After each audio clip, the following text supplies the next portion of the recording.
What kind of man spends his last $10 on a dog everyone else has already given up on?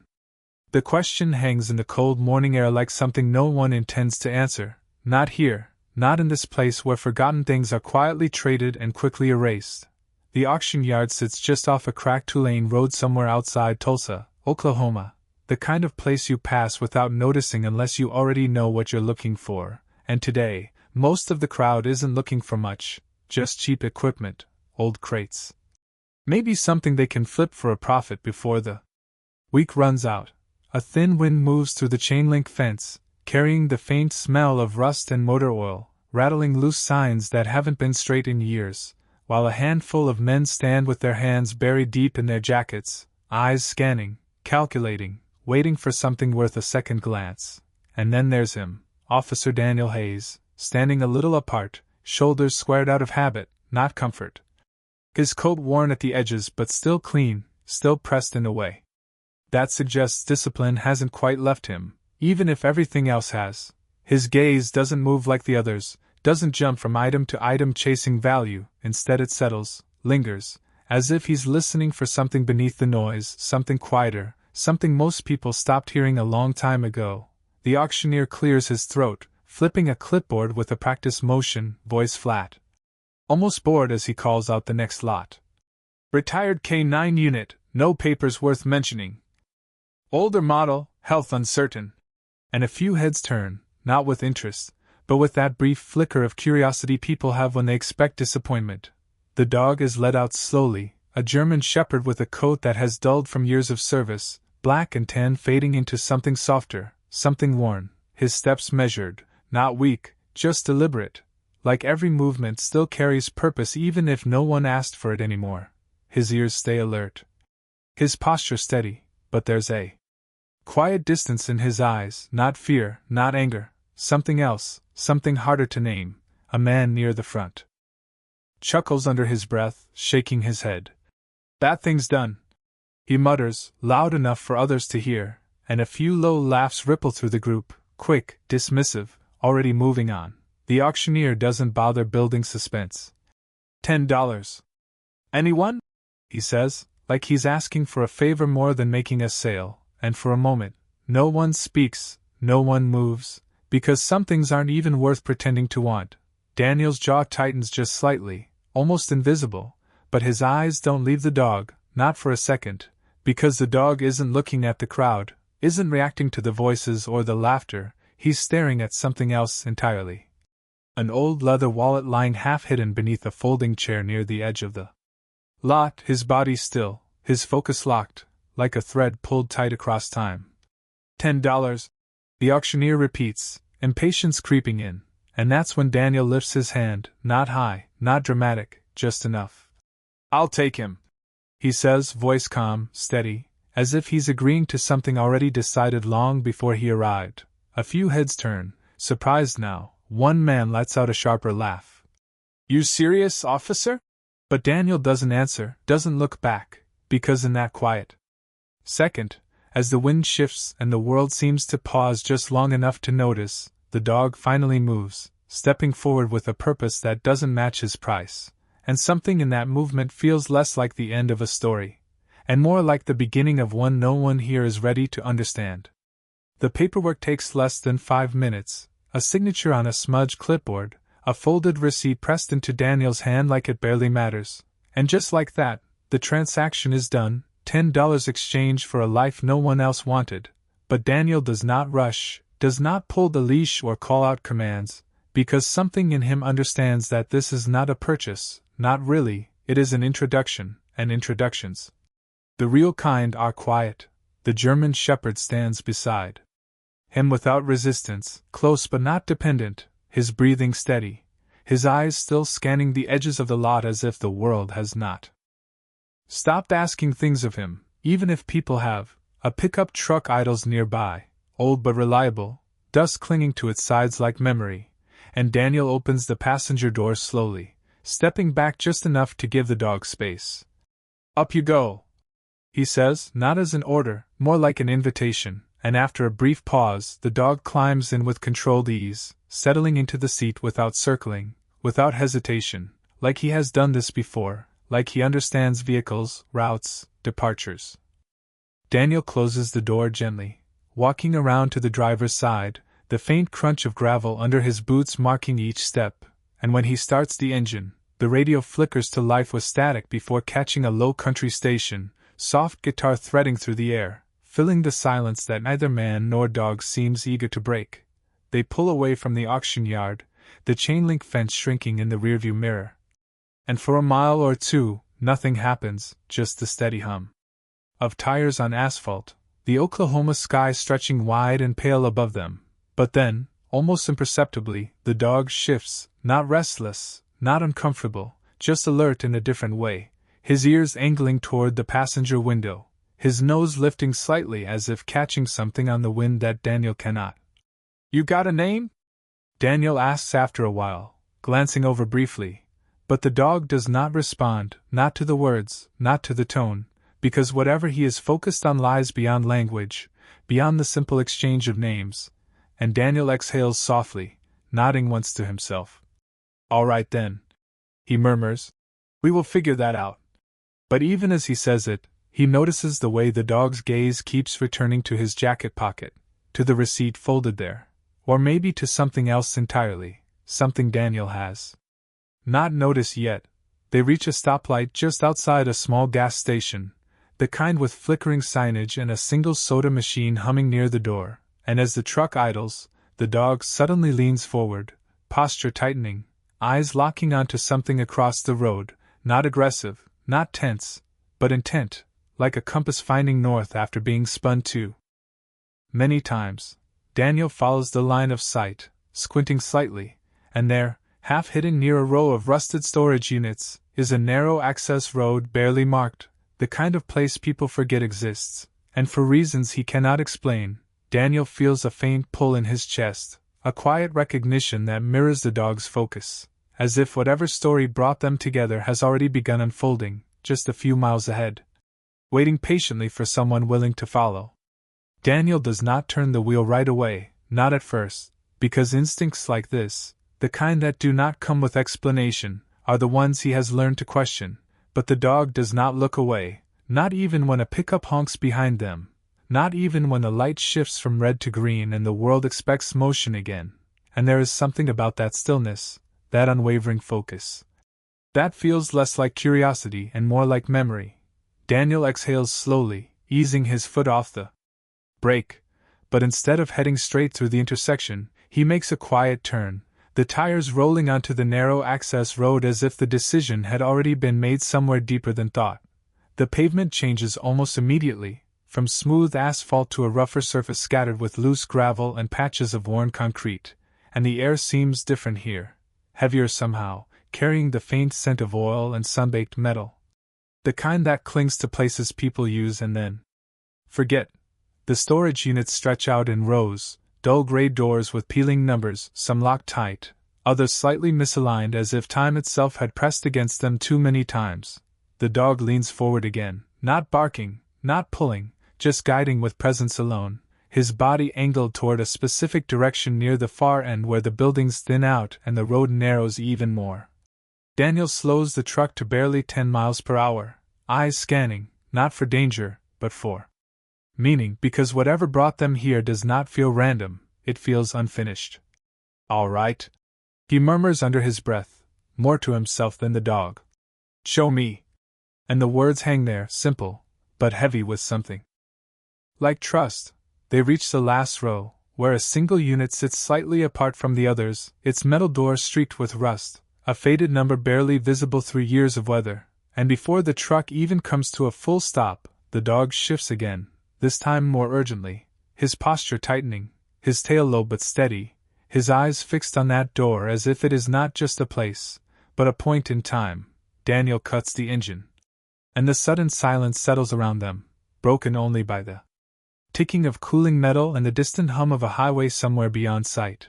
He steps out, the ground crunching under his boots, the sun now higher, casting sharp lines of light and shadow across the lot, and for a moment, he just stands there, taking it in, because something about this place feels familiar in a way he cannot quite place, like a memory he never fully owned.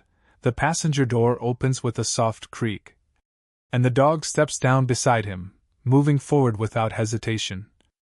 Each step measured, precise, until he stops directly in front of the unit, nose lifting slightly, drawing in the air, then lowering toward the base of the door where dust has settled undisturbed for what looks like months, maybe longer. Daniel watches closely, his brow tightening just a fraction, because this is not random behavior, not aimless wandering, this is a pattern, trained and refined. Something built over years of discipline and purpose. The dog does not scratch or bark, he simply sits, steady and silent, eyes locked on the door as if waiting, not for permission, but for recognition, and in that quiet moment something shifts inside Daniel, a subtle alignment of instinct and memory, the same feeling he used to get on cases when a detail refused to be ignored. He steps closer, crouching slightly, his hand brushing against the cold metal surface, and that is when he notices it. Barely visible near the edge of the frame, a small, worn indentation where a lock once sat. Recently disturbed, cleaner than the surrounding rust, like someone had been here not long ago, like whatever this dog remembers is not as buried as it should be, and Daniel's voice, when it comes, is softer now. Steadier, carrying a weight he does not fully understand yet. "You have been here before, have you not?" And the dog does not look at him, does not need to, because the answer is already written in the stillness between them. Daniel does not reach for the handle immediately, because experience has taught him that doors like this, the quiet ones at the edge of forgotten places, rarely open without consequence, and yet the longer he stands there, the more the silence around them begins to feel like a question waiting too long for an answer. The dog remains seated, unmoving, his attention unwavering, not impatient, not restless. Just certain in a way that feels older than the moment itself, like he has already done this once before and is simply waiting for someone else to catch up. A breeze slips through the narrow corridor between the storage rows, carrying the dry scent of dust and sun-warmed metal, brushing lightly against Daniel's face as if urging him forward, and he exhales slowly, his hand finally closing around the edge of the door. It resists at first, just slightly, the metal stiff from disuse, but then it gives with a low, dragging sound. The kind that echoes more than it should in a place this empty, and as the door lifts inch by inch, light spills into the unit, revealing shapes slowly, carefully, like a memory being uncovered rather than a space being opened. Inside, there is no chaos, no sign of neglect in the way one might expect. Instead, everything sits in a strange kind of order, boxes stacked with intention, shelves lined with labeled containers. A folding table pushed against the far wall with papers arranged in neat, deliberate piles, and for a moment Daniel just stands there, not stepping inside, because this is not abandonment, this is preservation. The dog rises quietly and moves past him without hesitation, crossing the threshold with a calm familiarity that settles something deep in Daniel's chest, because whatever this place is, it is not new to the dog, not even close. "All right," Daniel murmurs softly, his voice lower now, as if instinctively respecting the space. "Let us see what you remember." And he follows, boots landing carefully against the concrete floor, each step measured, each breath slower than the last. The air inside is cooler, still, holding on to a faint trace of something clinical, like antiseptic or old paper, the kind of scent that lingers in places where records matter more than comfort. And as his eyes adjust, details begin to sharpen, a corkboard pinned with faded photographs, maps marked with thin red lines, dates written in careful handwriting, and there, near the center, a photograph that makes him pause. It shows a uniformed officer standing beside a German shepherd, both alert, both focused, the bond between them clear even in stillness, and Daniel steps closer, narrowing his eyes slightly, because the dog in the image, younger but unmistakable, stands exactly the way the one beside him does now. "So that is you," he says quietly, almost to himself, and for the first time since leaving the auction yard, the dog glances at him, just briefly, not seeking approval, not asking for anything, just acknowledging the truth that has finally been seen.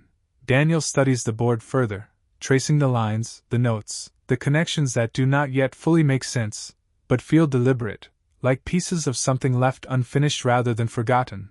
And then he notices the space beneath the table, a small metal lockbox tucked just out of sight, its surface cleaner than everything else around it, recently touched.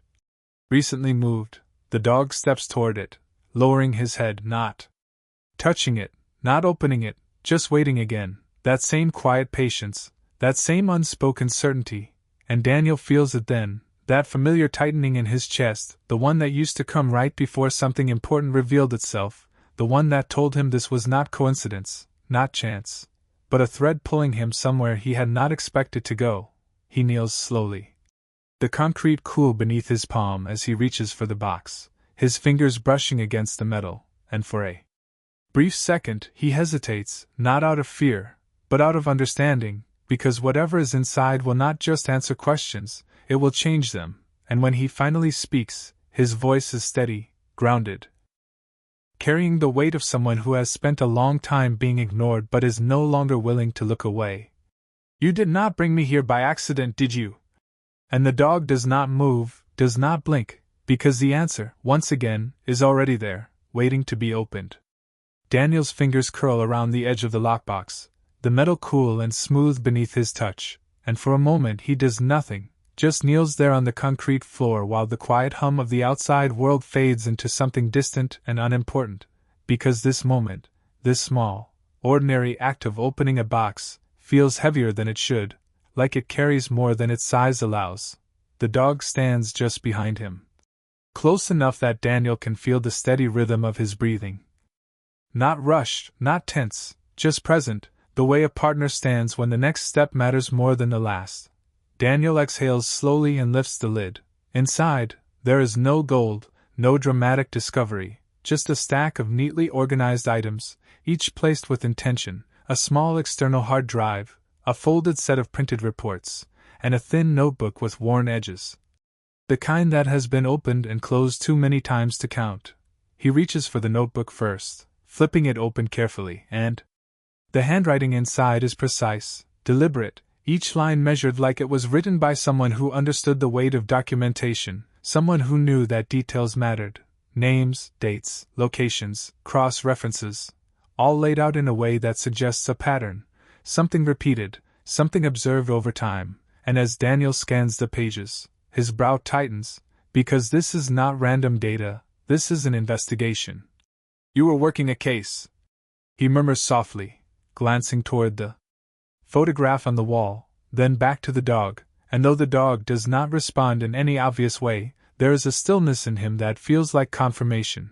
Daniel sets the notebook aside and picks up the printed reports, scanning through them, and there it is again, the same names appearing in different places, the same locations flagged repeatedly, storage facilities, transport routes, inventory discrepancies that do not align, small things on their own, but together they form something larger, something that should have been followed through, something that was not. A faint crease forms between Daniel's brows as recognition begins to take shape, not of the specific case, but of the pattern itself, the kind of quiet irregularity that gets buried under paperwork and forgotten when it becomes inconvenient. He reaches for the hard drive next, turning it over in his hand, the surface marked with a simple label. Just a date and 2 initials, nothing more, nothing that would stand out to anyone who was not looking for it. "Why hide this here?" he whispers under his breath, not expecting an answer, but asking anyway, because the question matters. The dog steps closer, just one pace, his gaze fixed on the drive, not moving, not blinking, and Daniel feels that same pull again, that quiet insistence that this is not over, not even close. He sets the drive back into the box for now, his mind already moving ahead, already connecting pieces, because whatever this officer had been working on, it did not end here, it was stopped here. Daniel rises slowly to his feet, the notebook still in his hand, and walks back toward the corkboard, studying the photographs more closely, tracing the lines between them, the red ink connecting points like a map of something deliberately concealed. "They closed your case," he says quietly, more certain now, the words settling into the space with a weight that feels earned. "Or they made it disappear." And for a brief moment, the air in the room feels different, as if the truth, once spoken, has shifted something unseen. Outside, a distant truck passes on the highway, the sound low and steady, a reminder that the world keeps moving, whether people notice or not. But inside this small unit, Time feels suspended, held in place by unfinished work and the quiet loyalty of a dog who refused to let it fade. Daniel looks down at him. Really looks this time, not as a purchase, not as a responsibility, but as something else entirely, something closer to a witness, a partner in a story that never reached its end. "All right," he says softly, his voice calm but resolute. The kind of tone that comes from decisions already made. "We will see this through." And the dog does not wag his tail, does not bark, he simply stands there, steady as ever, as if he has been waiting for those words longer than anyone could measure, as if, in some quiet way, this moment was always the point where everything would begin again. Daniel does not leave right away, not after the promise settles into the quiet space between him and the dog, because promises like that are not meant to be rushed, they are meant to be understood, and so he takes a moment longer, scanning the room again with sharper eyes, no longer as a visitor but as someone stepping into a responsibility that was left unfinished. He gathers the notebook, the printed reports, and the small hard drive, placing them carefully back into the lockbox before closing it with deliberate care, as if preserving not just evidence, but intention, then lifts it under his arm and walks toward the door, the dog moving beside him in perfect rhythm, not ahead, not behind, just aligned, the way partners move when they no longer need to lead or follow. Outside, the sunlight feels brighter than before, the open air carrying a faint warmth that contrasts with the stillness they leave behind. And as Daniel lowers the storage door back into place, the sound echoes. Again, softer this time, like a chapter closing rather than something being sealed away. They return to the truck without words, the gravel crunching beneath their steps, and once inside, Daniel places the lockbox gently on the seat between them, his hand resting on it for a second longer than necessary, grounding himself before turning the key. The engine starts with a low rumble, and for a moment he just sits there, looking ahead at the narrow road stretching back toward the highway, knowing that whatever comes next will not be simple. He drives in silence for several miles, the landscape shifting slowly from industrial edges to open stretches of Oklahoma land, fields stretching wide under a pale sky, the kind of view that usually clears a man's mind, but today, it only sharpens it. "You were not wrong," he says finally, his voice low but certain, glancing briefly at the dog. "They just stopped listening." And the words hang there, not bitter, just honest.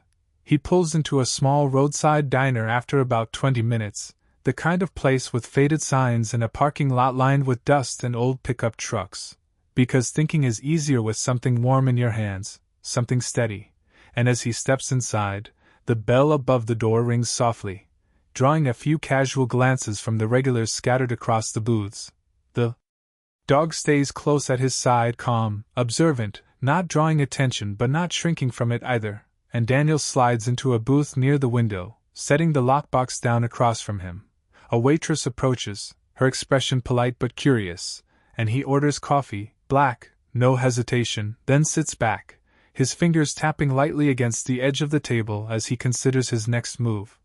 He knows better than to walk this straight into official channels, not yet, because cases that disappear once have a way of disappearing again, especially when the wrong names are attached, and the reports in that box, the patterns, the repeated locations, they point to something that was inconvenient enough to be ignored.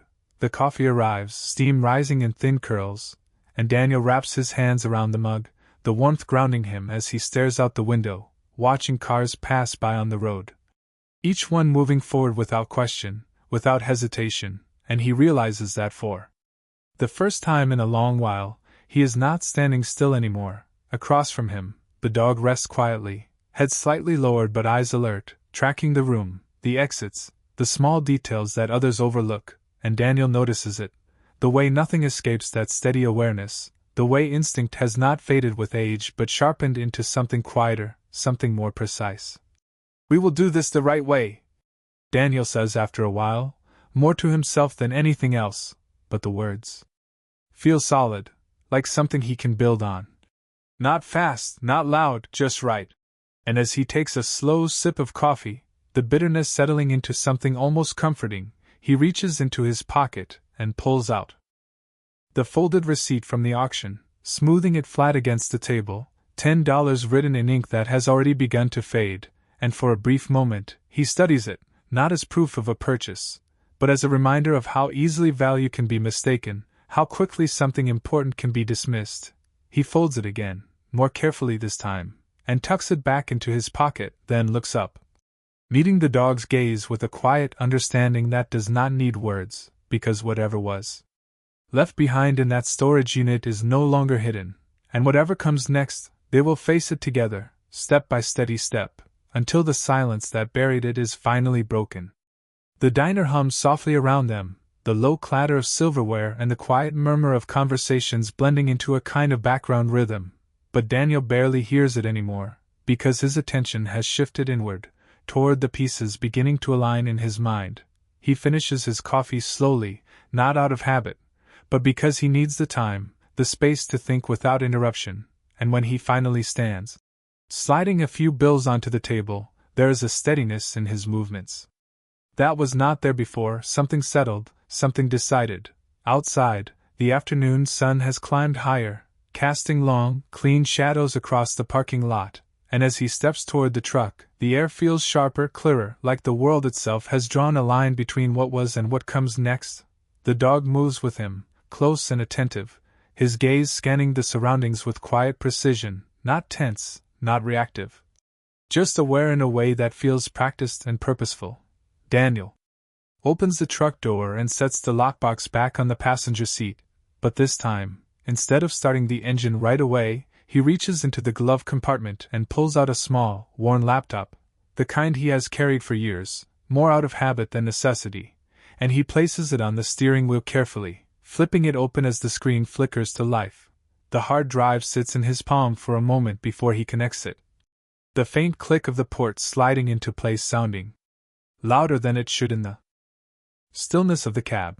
The screen loads slowly, files appearing one by one, labeled with the same careful precision as the notebook, dates, coordinates, transaction logs, and then, a series of folders marked with initials that match the ones on the drive. Daniel opens the first file, his eyes scanning quickly, then more slowly as the pattern sharpens, shipments recorded as routine inventory but flagged with subtle discrepancies. Timing that does not align with official reports, locations that match the storage units listed in the notebook, and names, always the same few names, appearing in different contexts, different roles, but always connected. His jaw tightens slightly as recognition settles in, not of the individuals themselves, but of the system they represent, the quiet kind of manipulation that hides in plain sight, buried under enough paperwork to make it invisible. "You were not chasing a small mistake," he says quietly, glancing toward the dog. "You were following something they did not want found." And the words carry a weight that feels heavier than the moment, as if they echo beyond the truck, beyond the present. He scrolls further, opening a video file, and though the footage is grainy, taken from a distance, it shows enough: vehicles moving in and out of storage lots at odd hours, unmarked, consistent in their inconsistency, and in one frame, barely noticeable unless you know where to look, a uniformed officer standing near the edge of the shot, the same officer from the photograph on the wall, watching, documenting, not interfering, just gathering truth piece by piece. Daniel pauses the video, staring at the image, his fingers resting lightly on the keyboard, and for a moment, something like respect crosses his expression, because he understands what it takes to keep going when no one is listening, when the evidence is not enough yet, when the truth is still just a collection of fragments. The dog shifts slightly beside him, a small movement, but enough to draw Daniel's attention back, grounding him in the present, reminding him that this is not just about what was found, but what must be done. He closes the laptop slowly, disconnecting the drive with care, and leans back against the seat, exhaling a long breath that carries both clarity and weight, because the path ahead is no longer uncertain, it is simply difficult. "We cannot walk this into the wrong hands," he says quietly, more certain now than ever. "Not again." And the dog remains still, his presence steady, unshaken, as if he has heard this before in another form, in another voice, and has waited patiently for someone to say it again with conviction. Daniel places the hard drive back into the lockbox, securing it with a firmness that feels final, then turns the key, the engine coming to life once more, and as the truck pulls out of the diner parking lot, merging back onto the open road, there is no hesitation in the direction he chooses, no second guessing in the way he drives, because somewhere between the auction yard and this moment, the story stopped being about a purchase and became something else entirely, something that demands to be finished, not loudly, not recklessly, but with the kind of quiet persistence that cannot be ignored forever. The road stretches long and quiet ahead of them, cutting through open land that seems to go on forever, but Daniel is not watching the horizon anymore. He is watching the details, the small things that used to matter before he learned how easily they could be ignored. He drives for nearly an hour before turning off onto a narrower county road, one that does not appear in the main traffic routes but still carries signs of use. Tire tracks pressed into the dust, a faded sign leaning slightly at the edge of a gravel entrance, and as the truck slows, the dog shifts again, not sharply, not urgently, just enough for Daniel to notice that same quiet alignment returning.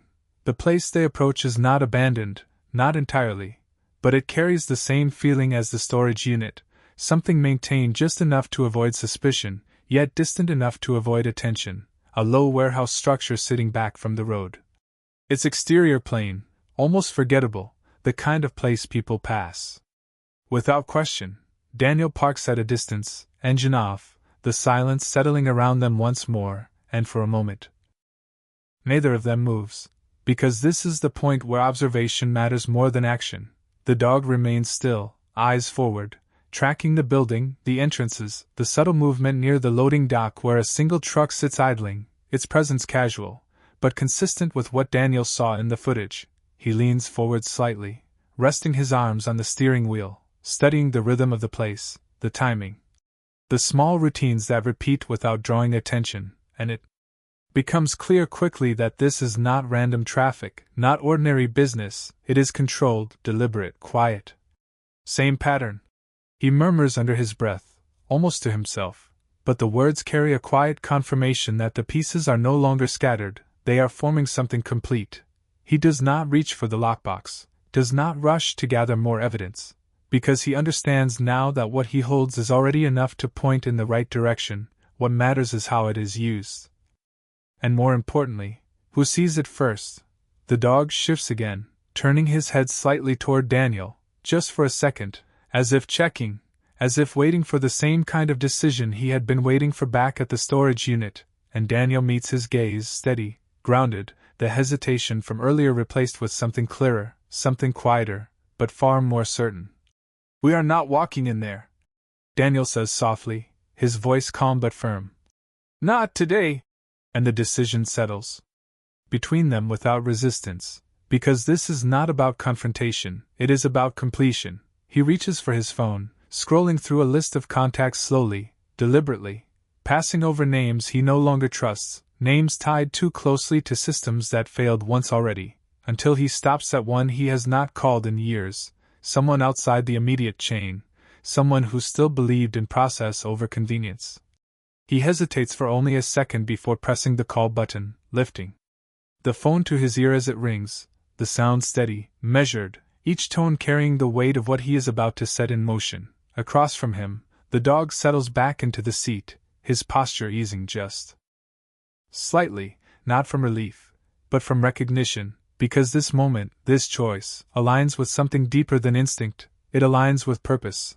The line connects, a voice answers, and Daniel speaks without urgency, without fear, just clarity, giving only what is necessary, enough to start the right kind of attention without exposing the wrong details, and when the call ends, he sets the phone down gently, exhaling a slow breath that feels different from the ones before, less burdened, more resolved. Outside, the warehouse remains unchanged, quiet, ordinary, but Daniel no longer sees it that way, because now it is no longer hidden, it is simply waiting to be uncovered in the right way, at the right time. He starts the engine again, the truck pulling away without drawing attention, merging back onto the road as if nothing has happened, but everything has, and as the distance between them and the warehouse grows, the silence inside the truck feels less like uncertainty and more like the calm that follows a decision made with intention, the kind that does not need to be loud to be final. By the time the sun begins to lower, casting long amber streaks across the open Oklahoma sky, the call Daniel made has already begun to ripple outward in ways he cannot see, quiet movements set into motion by people who still understand what truth requires when it is handled the right way, and for once, he does not feel the need to chase it, to push it forward with force. Because he knows now that some things are stronger when they are allowed to surface on their own. The truck rolls steadily along the highway, the tires humming against the pavement in a rhythm that feels almost meditative, and beside him, the dog rests with a calm that was not there before, his posture no longer fixed on the next task, but settled into something quieter, something closer to completion. Daniel glances over briefly, studying him in the fading light, the lines of age along his face, the steadiness in his breathing. And it occurs to him that this was never about being saved, not really. The dog did not need rescuing, he needed someone to listen, someone willing to follow where he had already been trying to lead. The thought lingers as they turn off the main road and head toward the small house Daniel calls home, a modest place set back from the road with a gravel driveway and a porch that has seen better years, but still holds its ground against time. When the truck comes to a stop, the engine ticking softly as it cools, Daniel does not move right away, his hands resting on the steering wheel as he looks ahead, taking in the quiet stillness of the place, and for the first time in a long while, it does not feel empty, it feels ready. He steps out, the evening air cooler now, carrying the faint scent of grass and distant wood smoke, and opens the passenger door, watching as the dog climbs down beside him, steady as ever, but lighter somehow, as if the weight he carried has finally shifted. Inside, the house is simple, clean, nothing extravagant, just the essentials arranged with care. And Daniel sets the lockbox on the kitchen table, not hiding it, not tucking it away, but leaving it in plain sight, because what it holds is no longer something to be buried. He pours a glass of water, taking a slow sip as he leans against the counter, his gaze drifting back to the dog, who now stands near the doorway, looking around the room with quiet curiosity, not searching, not tracking, just observing, like someone stepping into a place they are allowed to rest. "You did your job," Daniel says softly, the words simple, but carrying a weight that feels earned, and for a moment, the dog looks at him, really looks, his eyes steady, clear, not asking, not expecting, just present, and in that look there is something that does not need translation, something that speaks of long days, long nights, and a purpose that was never forgotten even when it was ignored. Outside, somewhere far down the road, a siren rises briefly, distant and controlled, not chaotic, not urgent. Just a signal that something has begun to shift, and Daniel hears it, not as alarm, but as confirmation. A quiet answer to a question that has been waiting longer than he realized. He sets the glass down gently, walking over to the small shelf near the door where an old badge rests beside a few personal items, and for a second he hesitates, his fingers brushing lightly against it before he picks it up, turning it over in his hand, the metal catching the last light of the day. Then he looks back at the dog standing there in the soft glow of the evening, and without ceremony, without words, he sets the badge down on the table beside the lockbox, side by side, not as symbols of authority or evidence, but as reminders.